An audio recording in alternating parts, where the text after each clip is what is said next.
My theory, when people say squirrels, things that are distracting us, they say get rid of them. And I totally disagree. These little boogers teach us things. And I don't think you need to get rid of them. I do think you need to cage the little bastards until it's time to use them.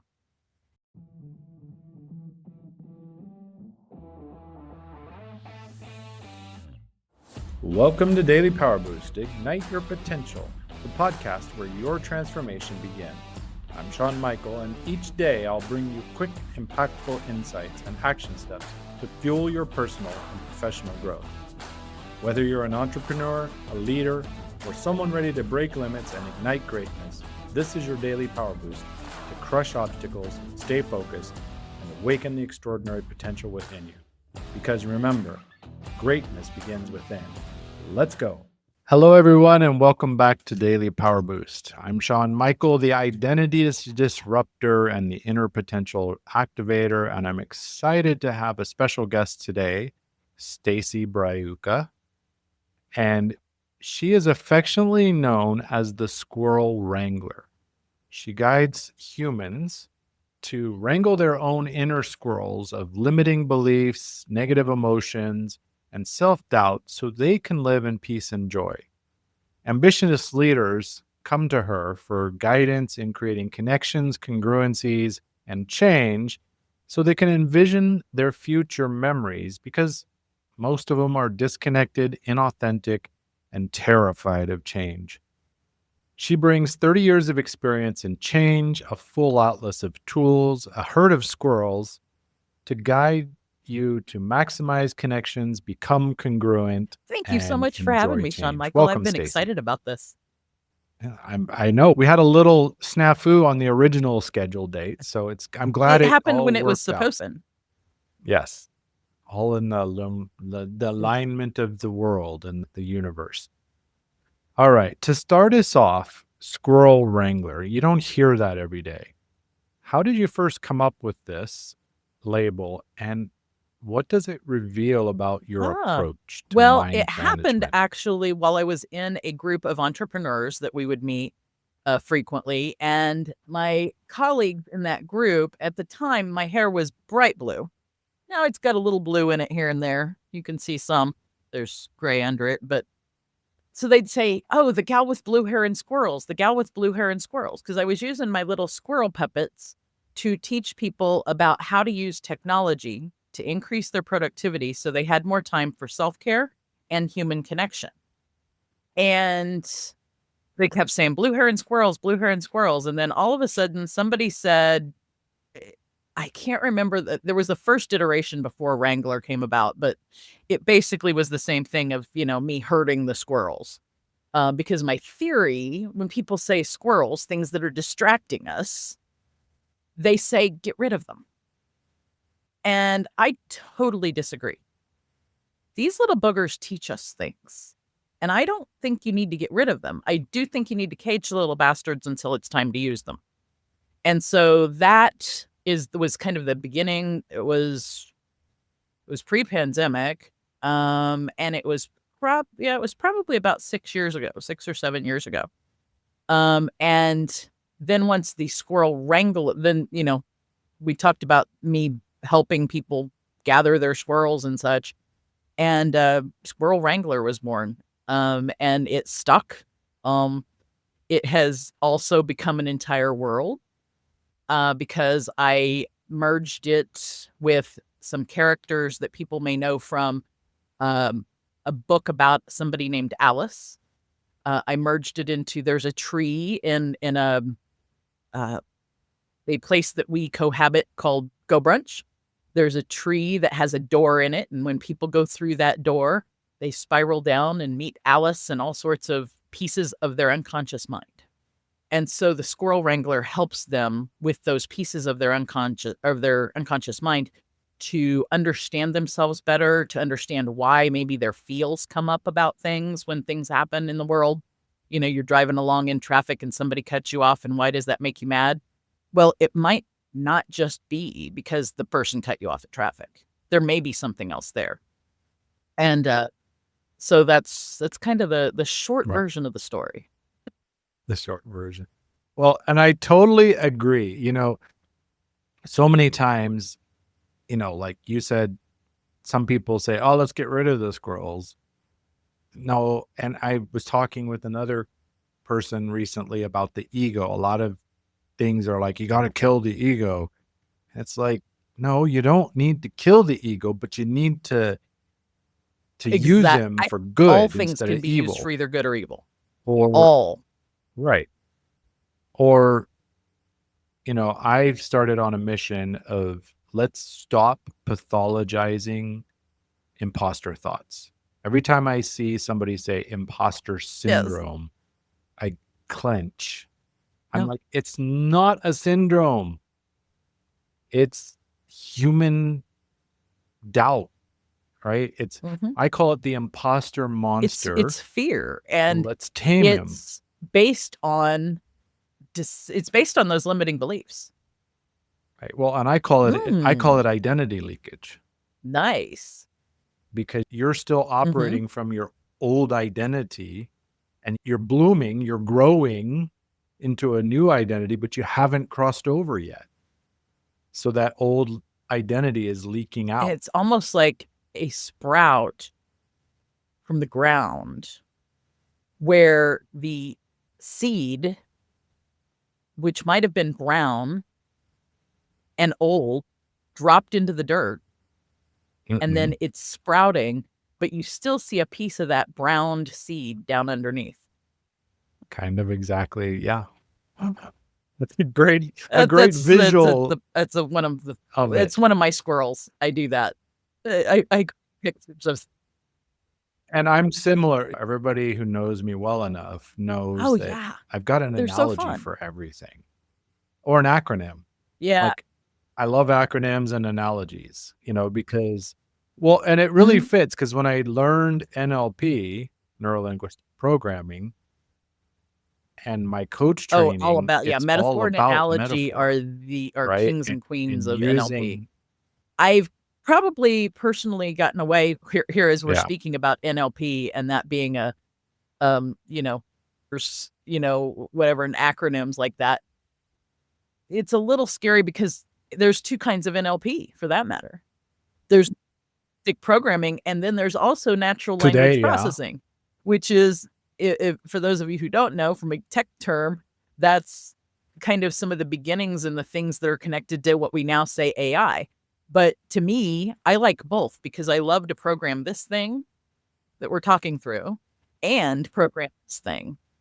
The difference is this thing right here can program itself. This one requires human to program it. They both require human to program, but the human can program the human. And that's, I think, what makes it so. Right. The computer doesn't quite program itself. And, our science fiction things say that it could, but it's still going to require a human to teach it how to do that. So in my personal opinion is it will always have human. There's always human piece coming into that. But the fact that this can program itself and always has been able to, time of fire to now. Right. I mean, we figured out fire, and then we figured out, oh, what can we do with that? And then we built new things and built new things and built new things and built new things. So in a signature talk I do, one of my cues in that is 12:01, August 1st, 1981. I was going to see if you knew what the answer to that one was, of what happened at 12:01 a.m., August 1st, 1981. There's only some of us can age ourselves that way, right? And it's the reason that AI... Was it the first message on ARPANET? Okay, so it's the reason why AI is not taking over the world, and it's because MTV knew what it was doing when it played that first video at 12:01 a.m., August 1st, 1981. And the video was, do you remember? In 1981, I didn't have MTV access because we had a 13-inch black and white TV. But no cable. We're still like generationally that MTV thing before it turned into whatever it is now. The video was Video Killed the Radio Star. And that was because their intention I was remember the to song. disrupt the industry. And they did disrupt the industry with their new tool of playing videos on TV. And simultaneously, that changed an Right. entire generation in how they consumed music. And it terrified a previous generation Mhm. on the world. Oh my gosh, these kids are going to grow up and be serial killers or something because they watched MTV. And I think probably statistically, the same amount of kids turned into serial killers as always have turned into serial killers. I don't think MTV did anything like that. But I say all of Right. that to say, from fire to the printing press to MTV to AI to whatever's next, they're tools that we create. And the tools those tools haven't destroyed the world. Granted, there are some tools that can be used for evil and destroy the world, no doubt. But those tools, Right. you can always use a tool for good or bad. And it's human making the decision to use the tool for good or bad. Exactly. And the human Right. It's the and person it's the wielding human making the the tool. decision, good or bad, about themselves to turn themselves into something good or bad later in life, or to make a decision at some point in your life that you may or may not remember. It may be, and I call it back here, which, the unconscious mind's not back here, but you make a decision that lives back here and runs a program over and over in your life that sometimes keeps you stuck. Right. And you make a very valid point, because it is a very unconscious decision, because I have read about story after story and even seen it in my own life, that it wasn't like I decided I'm going to be this way because this happened. One example I heard is very successful businessman. Whenever his business was booming, his relationship at home was in the toilet. And he just couldn't, he's like, when his relationship was doing well, the business was down. So he just kept seesawing back and forth. And he finally worked with someone, and they were able to go back and figure out that when he was a little boy, his uncle came in and was talking to his dad. He wasn't even part of the conversation. He just overheard it. That the uncle was like, you just can't be successful in business and relationships at the same time. And it locked. And the program started running. Not always and things continued to run and that run we and run and make run. a decision about ourselves. It's sometimes what we overhear, what we see. And it's, but that also, I don't want people to think, oh, shield your children, keep them hidden, and don't let them ever see anything, because then they see that. That self is also a decision and has ramifications. You can't, we can't just like protect them so much that we think that that's going to save them, because that actually has its own ramifications and own problems that are going to play out later. I think it's more the understanding and knowing that those things happen. And then the really cool part to me, and this is where we were one of the places we connected early on, is the fact that you can go in, find it, tweak it, and reprogram it, and that it won't ever happen. I took my own personal generalized anxiety disorder that I had probably from the time I was a teenager. And 3 years ago, I put it in remission using NLP. Now, mind you, I was a therapist for so many years of that journey as well. From the time I was 25-ish, a little later, I had been a therapist, and I hadn't been able to put my own, I could deal with it. I had ways of coping. I had coping skills. Right. But literally, management tools, 3 years on, I can't remember what it was like to be anxious all the time. And I know I was anxious all the time back then. And I have since, as a therapist and as a practitioner, taken tons of my clients through the same process and watched them bloom that same way. Watched them have something that had them frozen and stuck. and they almost can't, they're not quite to the point where Right. they can't And they, remember it always, but they're still stunned that doesn't happen anymore. And I think it's just the fact that that is possible lights my brain up, you know? yeah, likewise. It was the spark that sent me on the journey. Like, the idea of coaching is something like it's always been part of my life. You know, I was the person, like, I remember I went in the military when I was 19. I was 3 years on the boat. So I was like 21 years old. And I'm at a kiosk in a mall and they're selling cameras or something. And the person behind the counter like lays out their whole life story for me, like everything. And they're going, I don't know why I Yeah. told you all that. Like, I just You were a felt safe person. comfortable to- and right. And I was able to hold that and not, you know, handle it badly. Like, I was able to just kind of be present and hold the space so that they could release and process. And, you know, I didn't come running in saying, Right. oh, I'm Superman, let me save the day. Yeah, because You know, I call it, I actually have an acronym for no this. frappe. No frappes. You sure they weren't serving coffee at the kiosk? No. Well, no, this is something I came up with. I heard part of it. I was in a container where the leader, the facilitator, I don't even want to say the leader, he set the ground rules at the beginning. No fixing, rescuing, advising, and projecting. No frap. And I was like, I like that. Can I make it like a recognizable I do like that one. I do like that one. acronym? So it's no fixing, rescuing, advising, projecting, patronizing, or evaluating. Just like a frappe, which is too sweet, these 6 habits are like the help traps.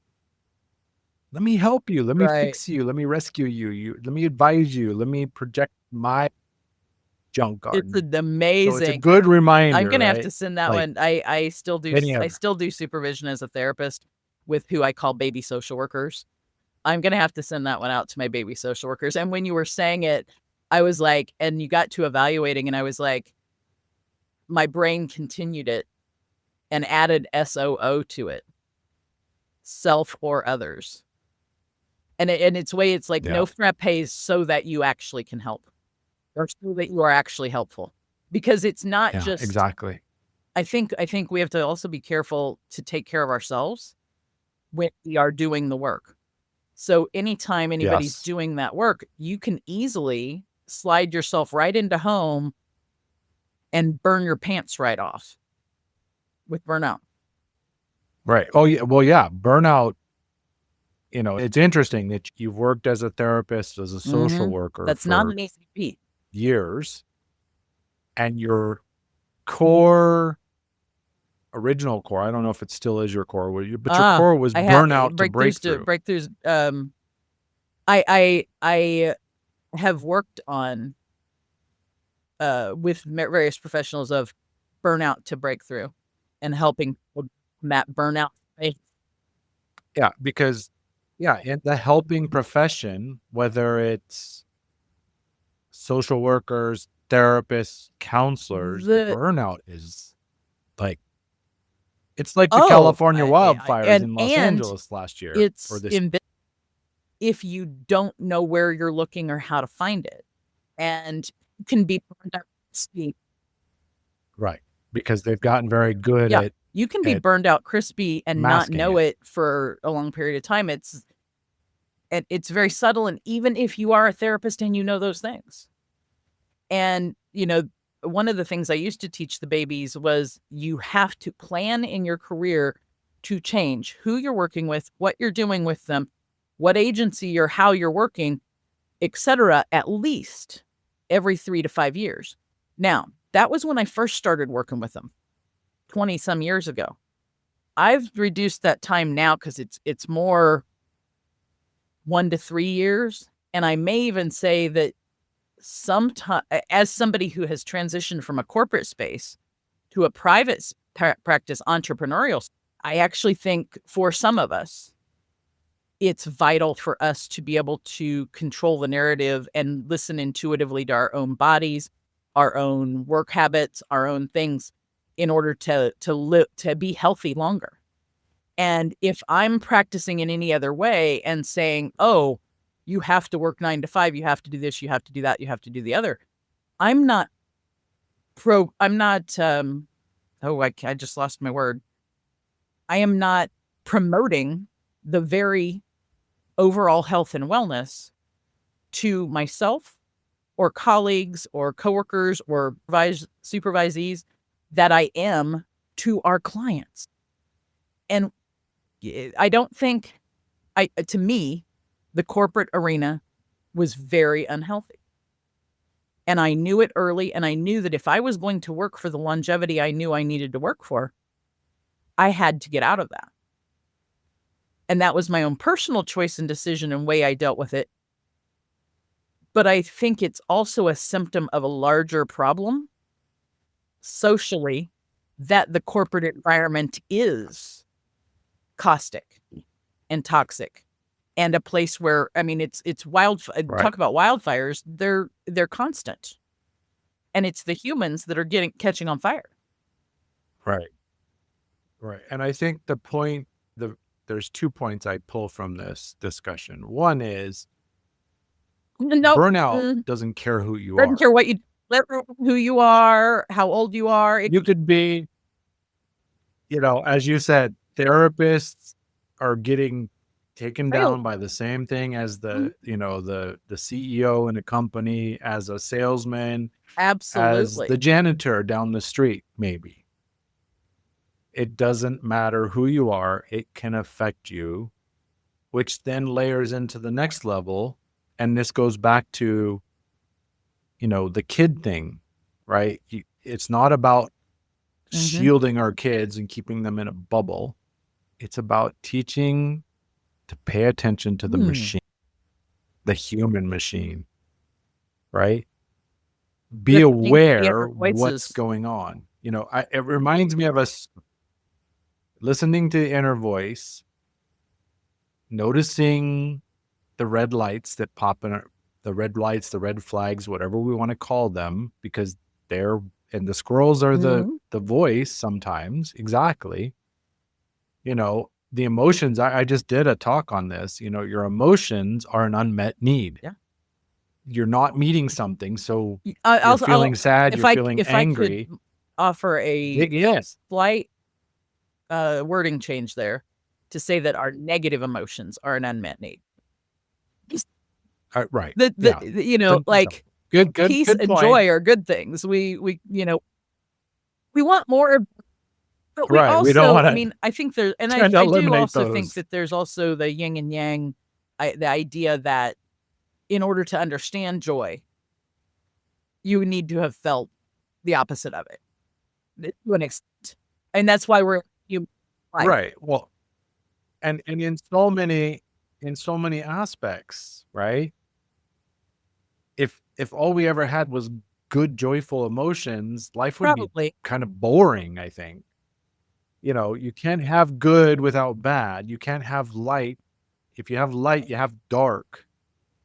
And when I was in my electronics education, they presented the light sucker theory, that lights do not emit light, they suck dark. And when you read it, it looked legitimate. Like you started questioning, you're like, maybe it's right. Like it was, I mean, what color is a fluorescent bulb when you throw it out? It's got black at the ends. It ran out of room. It can't hold any more dark. But the point is like, it's got to be a yin. There's got to be a balance. There's one side and the other side. They can't exist without each other. But, the thing is with protecting ourselves or our kids or those in our charge, it's about, I know with my son who's 7, it's about teaching him. Like, I don't just tell him, don't watch that on YouTube. We have a discussion, like, there's a reason I don't want you to watch that. Yes, and it can contribute to your bad dreams at night. Or I'm not shielding him. I'm teaching him that there is stuff in the world that you don't want to think see. that's important in that it's a teaching. And you don't. And many of our cultures, especially, and I'll say this having recently been re-immersed in my own culture, in some of my own culture, is that whole learning by storytelling and learning by, in a non-judgmental storytelling format.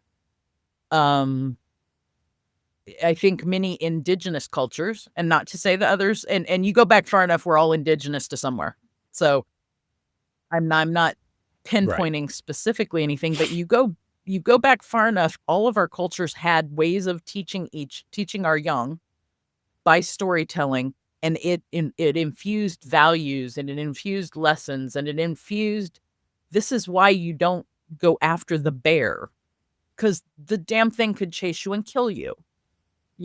This is why this is why you watch the squirrels, to see what they're doing.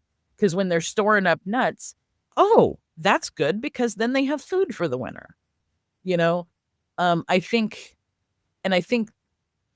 not that we've lost that. I really don't think we have. I think we've mutated. I don't think we've lost it. We've mutated it. There's noise. There's a lot of but I noise. think we have the opportunity. What I love is the opportunity we have. We have the opportunity with things like AI to use that for that same thing. Again, we're back to using the tools for good, using the tools for bad. We have the opportunity to use those things to teach not only our kids, but actually we can use it as a brainstorming partner, teach ourselves. You can learn, we've always, again, we have the possibility of teaching ourselves things, teaching ourselves a new language. That's one of the things I re-immersed myself in, was learning my language again. And the really cool thing is at first I was actually a little bit intimidated in a 2-day immersion class. And then within hours, it was rushing back to me that I had previously learned, and the genetic memory. And genetic memory also connects to those things, those unconscious mind lessons that we learn.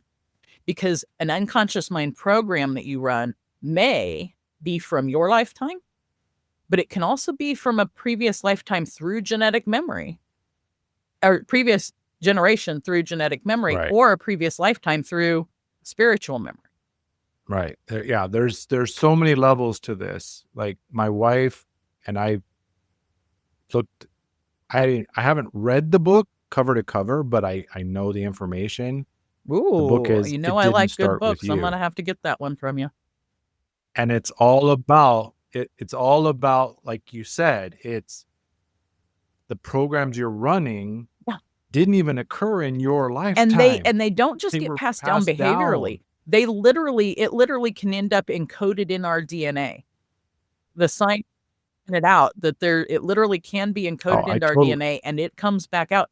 If you think about, just one example, Holocaust survivors who then had children, who had children, who had children. And so you're talking great grandchildren who have something that is bothering them about something that they lived through, and they may not have ever heard about it, because the great grandparents or whoever the case may be may not have ever talked about it.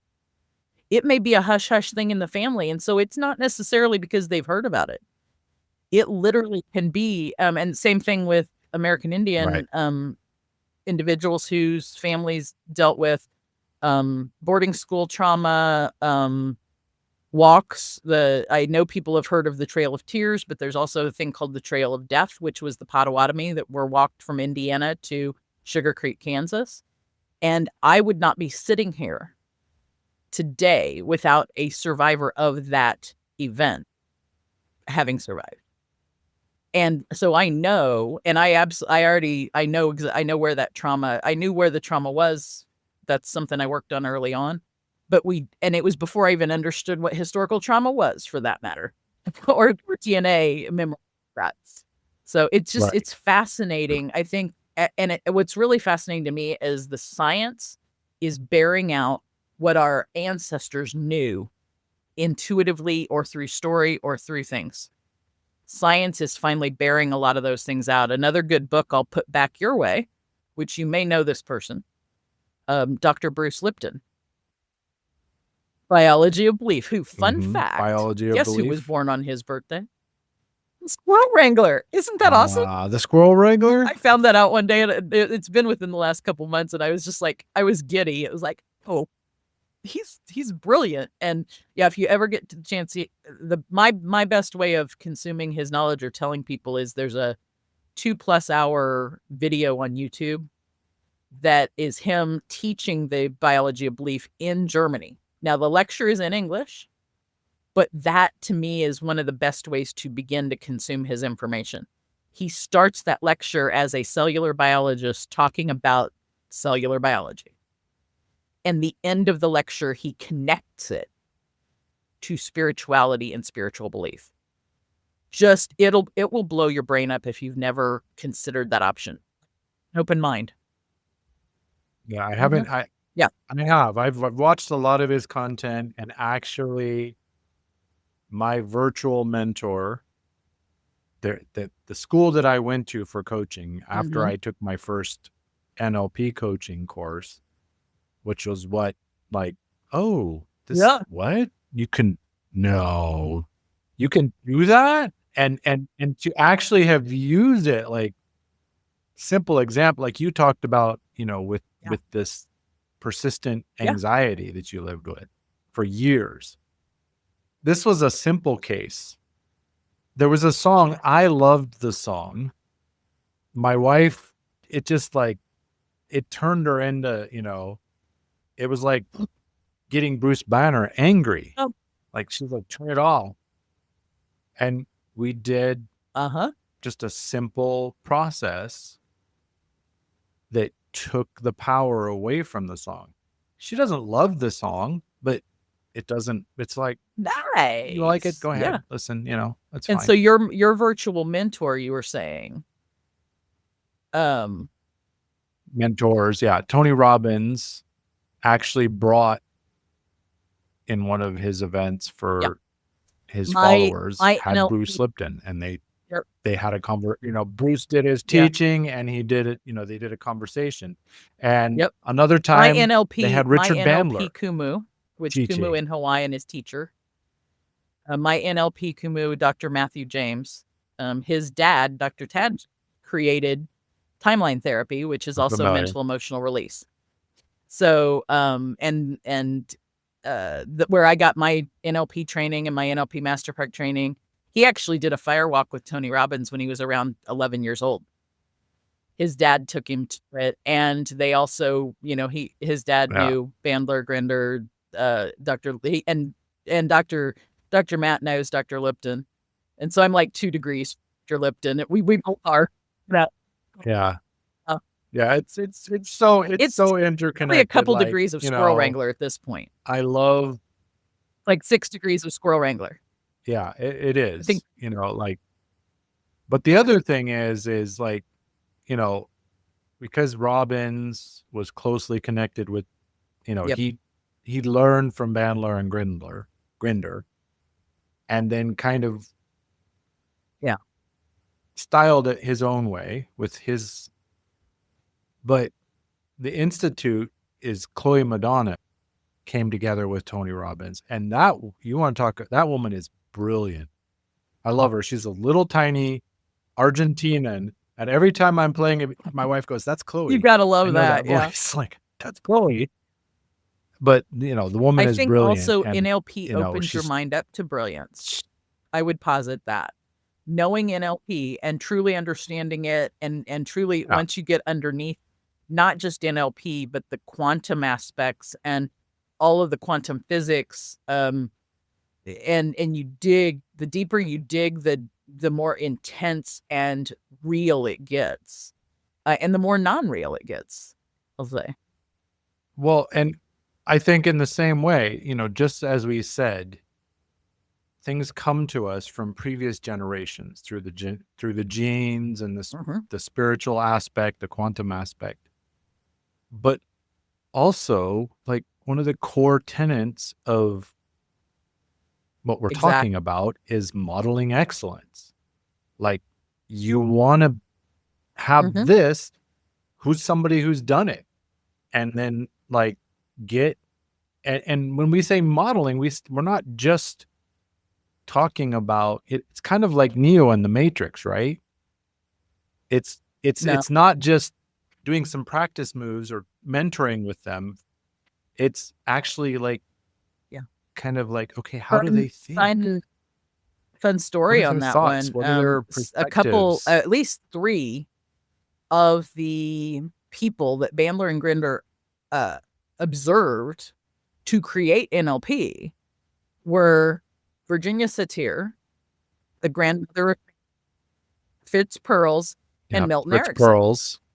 All 3 were people that I had learned about and learned their information in my first tour through graduate school. And as a clinical social worker, those were core pieces of my learning. Yet NLP, which was already in existence, by the way, was not in our curriculum. Right.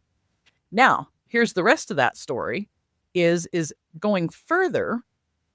Francine Shapiro, in great NLP fashion, observed NLP and observed, I think also probably observed timeline therapy and created, which is now in social work curriculum.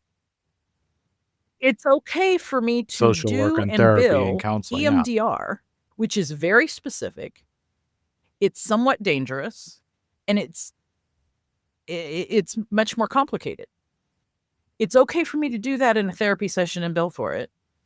But NLP is not well known in the therapy world or used by many therapists. And that fascinates me. Well, it's not consciously. Yeah, no, knowingly. Because absolutely. No, yeah.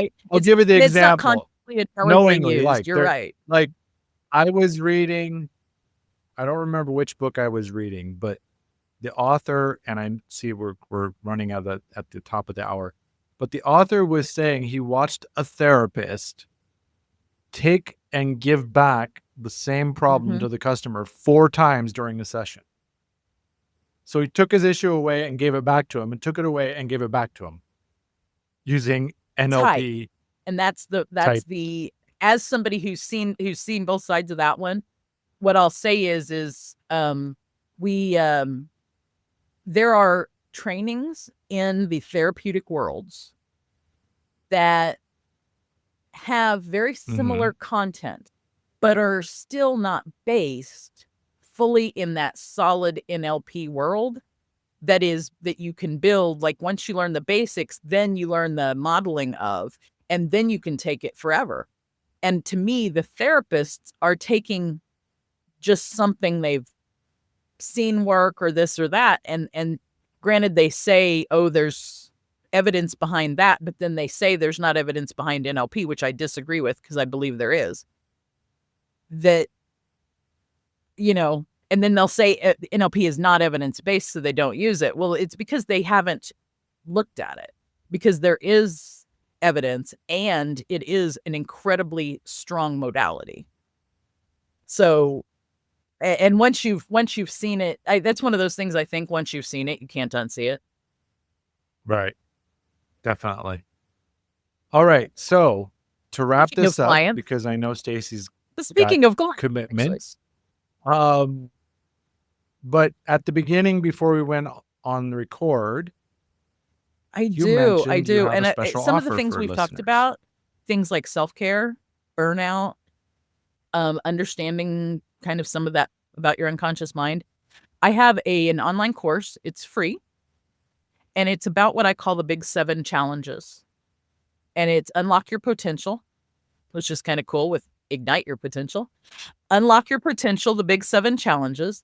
And it's free and it has 14 modules in it. It's self-paced. You do it as you would like. And then, throughout that, of course, you can reach out to me as well. But I think you're putting the link in the show notes, maybe. It's I will put the link in the show notes. Yeah. stacybraiuca.com/UYP. So I would love, I'd love for your Nice.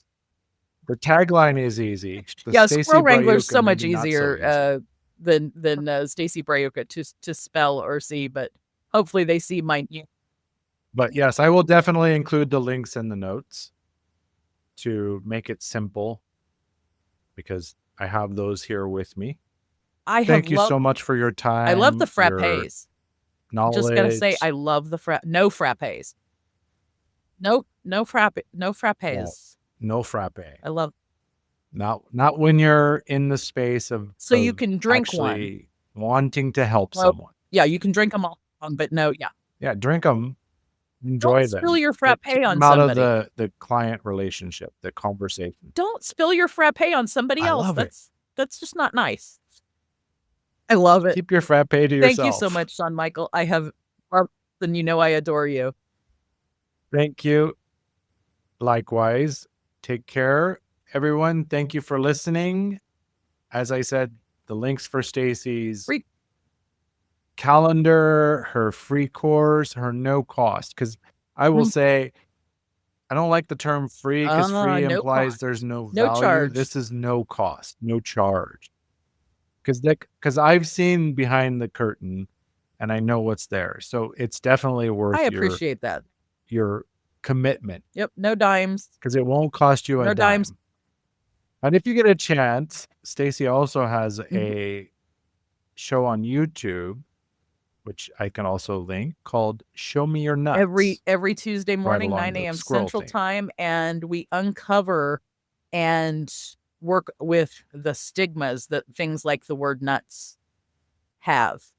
And so it's all about mental wellness and lots of different things, lots of different topics around mental wellness. Very cool. Excellent. Thank you very much again. And thank you all for listening. Take care. Thanks for tuning in to Daily Power Boost. Ignite your potential. Remember, transformation starts with action. So take today's insight, make it your own, and awaken your inner potential. Because remember, greatness begins within. Catch you tomorrow for your next Power Boost.